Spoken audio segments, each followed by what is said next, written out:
Luego de un intenso debate en la jornada de este lunes, el Congreso de la Ciudad de México aprobó la Ley de Participación Ciudadana por 45 votos a favor, 0 en contra y 5 abstenciones. En esta ley se establecen los nuevos lineamientos que se habrán de observar en las convocatorias para presupuesto participativo y la elección de comités vecinales y los consejos de los pueblos originarios. Los diputados acordaron desaparecer la figura de la insaculación, que causó polémica, para dejarlo en un proceso de elección directa.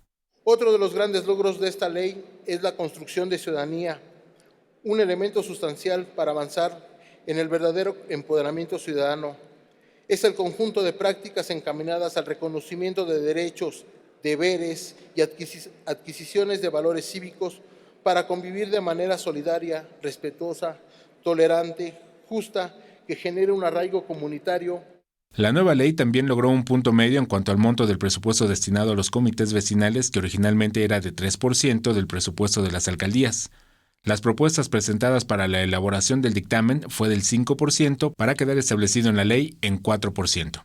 El diputado Jorge Gaviño reconoció la disposición a realizar las modificaciones sugeridas al proyecto e hizo un llamado a apegarse a los procedimientos parlamentarios para futuras discusiones, ya que, a su juicio, en la configuración de esta ley no se respetó el proceso. A partir de ahora, por favor, ya lo pasado, pasado. Sí nos interesa, pero dejémoslo atrás.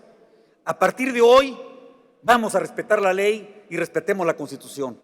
La ley aprobada también establece que para la distribución del presupuesto participativo se tomarán en cuenta los índices de pobreza y delincuencia para destinar más recursos a donde más se necesitan. Imágenes, Javier Martínez. Información y voz, Alberto Álvarez Santana. 21 Noticias.